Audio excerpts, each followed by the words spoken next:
And I want to say thank you to Pastor Dittmer for letting me preach this morning. I greatly appreciate it, as I needed to get this done for class. But anyways, let us just, though we'll be getting there in a minute, the text will be is Colossians chapter 1, and it'll be verses 21 through 23. So, most, if not all of you, have had a relationship with somebody that has become alienated, has become broken. Somebody has done something to you that caused a rift. And it could have been a brother, a sister, a child, a mother, a father, a spouse, a friend, or you could have been the one who caused the rift itself. And either way, there is an alienation, there is brokenness in that relationship, and that brokenness happened because of sin.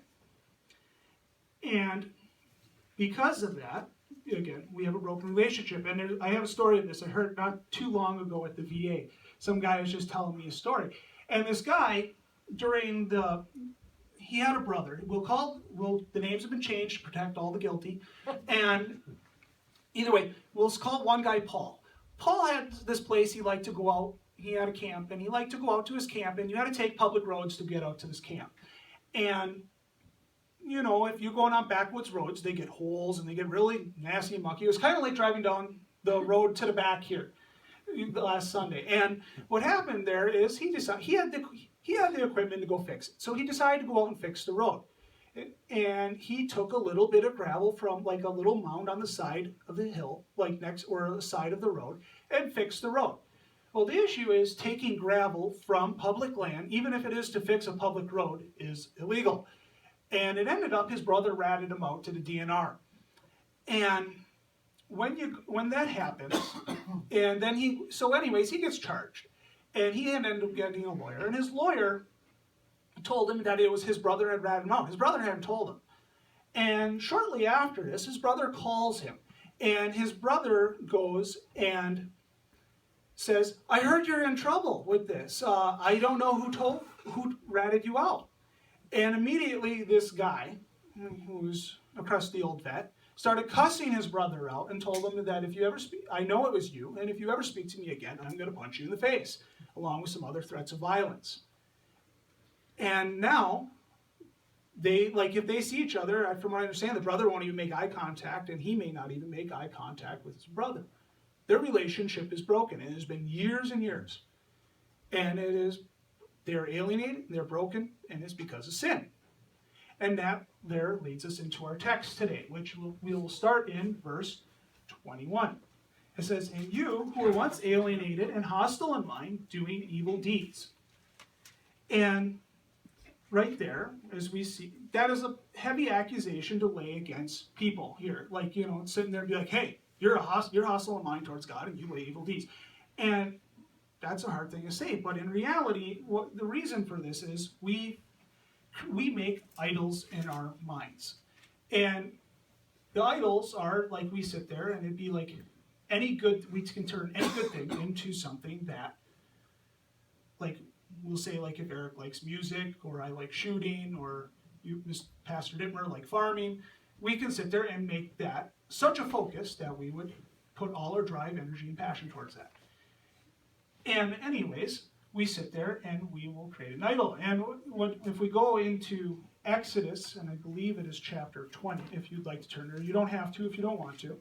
But it goes to where it says, in Exodus 20, verses 3 through 5, it goes, you shall have no other gods before me. You shall not make for yourself a carved image, or any likeness of anything that is in heaven above, or that is in the earth below, or that is in the water under the earth.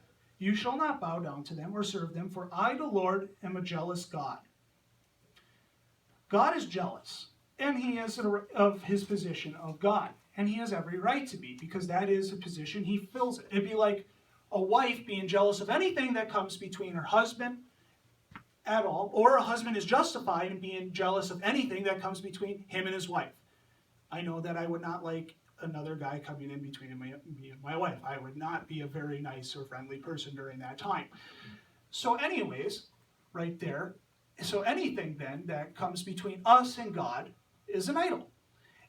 so in there, and then as I had said a little earlier, and I'm going to butcher the quote, so I'll put it in my own words, but there's a pastor who roughly said that anything that you put you're willing to put most of your passions, your energy, your finances, and your time into is the likely of how you serve an idol, and anything that you would be willing to, if you lost it, that it would not feel it would hardly feel worth living, then that would be an idol. And we all have those things. Every person has had those things. Even Christians still do have those things. And therefore, we are in idolatry. And that puts us out of the position that we are supposed to be in. And he goes on to going where he said the old pagans, they weren't fanciful in creating their gods. They'd have They'd have a sex god, a work god, a nation god, a war god, and they would go through on this. And they would just put whatever they worship, they just put God after it. It was whatever they had to drive. And we can see nowadays, the only thing we do is we do not put the word God on the end of it. We still just worship it just the same. We just don't call it a God. Like, we can take sex in the marriage bed, that is good. That is where God created, that was his design. But if you take it outside of that, that's where we would have Playboy or Sports Illustrated swimsuit editions. And if someone says that that isn't sin, not that I would think that most here would, you would just go into Matthew in chapter 5, where it says, "You have heard that it was said that you shall not commit adultery. But I say to you that everyone who looks at a woman with lustful intent has already committed adultery." So, if you're going to argue with that, argue with Jesus. But anyways, or then you can go into work. We are so willing to chase our promotions and work our butt off for our jobs, but how often are we going to be willing to work our butt off to chase God? Or we can say war. I took it a little more realistic, like true war, as I went overseas, and it gets in your blood, and you sit there and have a drive towards what you have done. But how often do we hear up here, and people possibly hear, that they have to get home to watch the Packers, to go to battle and worship before that TV in hopes that their team, the Packers, will win? And if you're not a Packer fan, you can fill in whatever team you like. It does not really matter, whatever sport, whatever person, and so on. You want them to win. You will sit there and follow them. You wear their jerseys and so on. You sit there and sing their praises throughout the week. Or we get into where, like, you have a nation god. And for that, in our country, it would be politics. We have Democrat, liberal, or Republican. We sit there and argue our point for our party, and we will